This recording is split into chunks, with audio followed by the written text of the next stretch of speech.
So welcome to another episode of Paul's Asian Adventure. So what do you think of my beard here, huh? But anyway, I'm going to talk about old people or middle-aged people coming to the Philippines, especially in Southeast Asia, and how many in the West call them losers for coming here. So let's dive into that.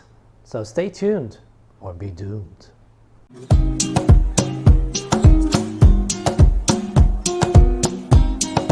So many in the West and even some in the East look at expats in the Philippines and other southeastern countries as losers.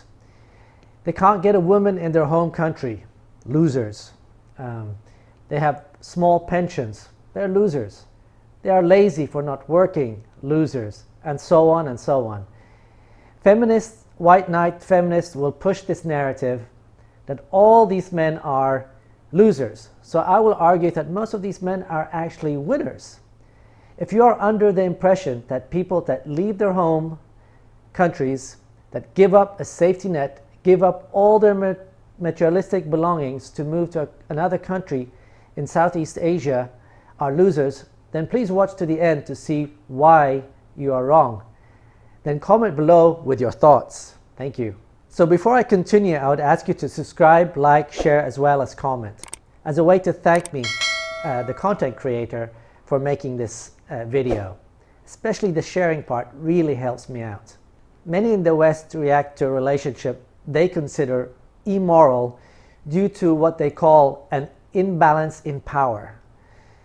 They perceive you as a man are powerful since you have money, and this poor young naive woman is being exploited by this powerful, privileged white man.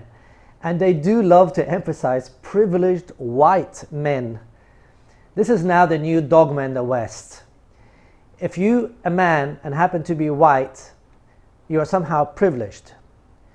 And being with a younger girl who's also less financially secure than you are, by their definition, exploiting her.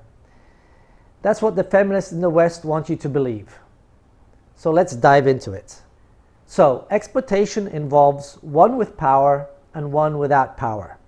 As we all know, when it comes to young, beautiful girls, many, and I mean many men are completely powerless. Hell, men will buy them cars, houses, lots after only knowing them or barely knowing them for a few months. So who really has the power here? A woman with her youth, she also has power, and she uses that to achieve her goals and desires. A man with money is flocked by women like flies to honey. Are the flies exploiting that honey? Remember this, where there are men with money, women will tend to flock to that area to try to meet these men. So I'm sorry, I don't consider older men with money somehow exploiting women. I think it's a two-way street. They are both benefiting from this relationship. In many ways in nature, you call this a symbiotic relationship. Many men come here to the Philippines to build business, start churches, start orphanages, and more.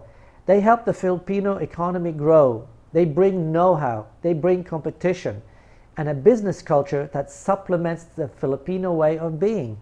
The Philippines has seen the value of this human capital and also the capital that these expats bring with them.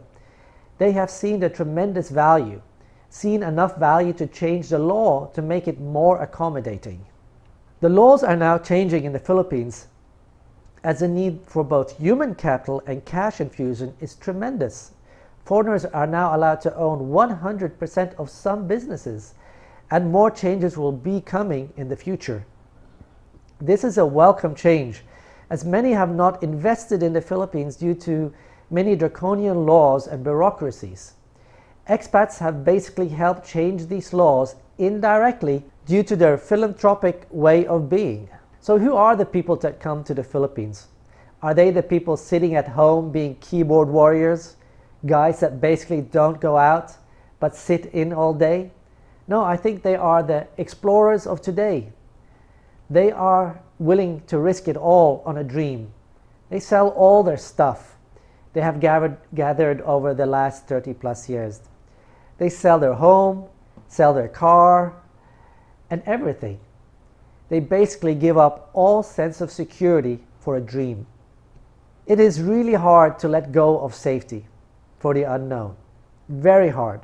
And anyone who does this is a brave soul. Things can go wrong, horribly wrong. Remember, this is not like moving to a new state. This is a new country, a new culture, new food, new currency, and everything is new, and the newness scares off many, many men. This is not for the faint-hearted. The faint-hearted will stay at home, stay where they feel safe, no matter how miserable and lonely they feel. It is basically like the explorer of old. Yes, you are taking a chance, but you can discover gold, a lot of gold. So when someone says that these old men are losers, I cringe at these people. The same people that have been indoctrinated by feminists for 40 plus years and are unwilling to see outside of their little morality box. Basically anything that is not considered normal by their standards is unmoral. Remember that it was only a decade ago or so when gay people were ostracized in many Western countries. So what is normal and morally accepted is in constant flux. So for the naysayers, anything that is outside the moral construct that society has planted in their heads via TV, movies, newspapers, and other social indoctrination is unacceptable. Then somehow you're dirty, like a dirty old man because you won't follow their rules. Or a loser, they can call you, that can't get a date in the West. And by the way, who the hell wants to date hippos and whales with attitudes anyway? I know I don't. As for dirty old man, at what age gap between a man and a woman does a man become dirty? Is it 10 years or 20 years or 30 years? So if you say it's 30 years, how about 29? Are you still dirty old man then? So, listen, women in the West and even young feminist men hate that you as a man can leave that horrible sexual marketplace called the West and go where the fruit is fresh and delightful. The feminists hate it because they lose all power they thought they had over you. The young feminist guys hate it because, well, they can't afford to do the same. So like the losers they are, they suck up to the feminist imperative, hoping to get some attention from any woman, be it a hippo or a whale. And as we know, that's the majority of the women in the West. Expats are extroverts. They are people that are willing to take a chance, an entrepreneurial spirit, if you will. They are not willing to accept the small-mindedness of the West when it comes to relationships.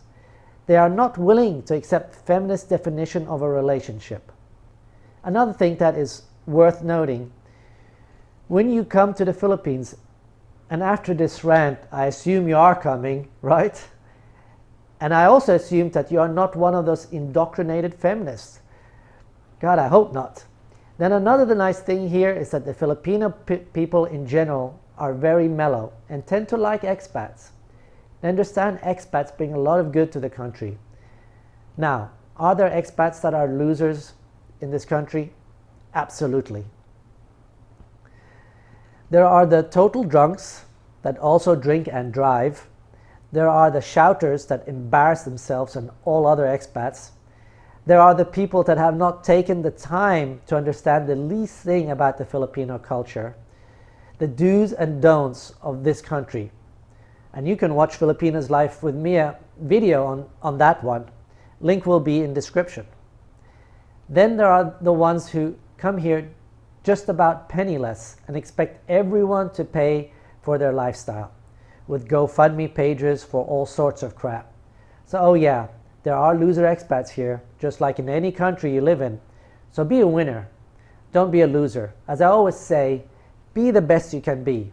Hit the gym, hit the diet, read about the new country you're going to, and for God's sakes, don't be a burden on this society. Come here and contribute to the Filipino society. So basically, as an expat, you're a winner. Why? Simply because you are willing to explore. You're willing to go against societal constructs.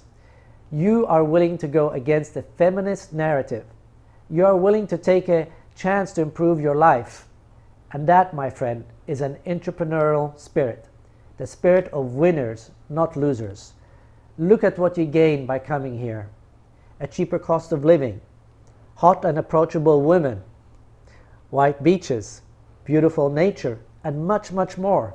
So all of you planning to come here, I say welcome. Welcome to the Philippines. Mabuhay. And may much joy be found in your future lives here in the Philippines. Thank you for watching, and I hope to see you on the next one. And don't forget to subscribe, like, comment, and share. And especially the sharing really helps my channel. See you on the next one.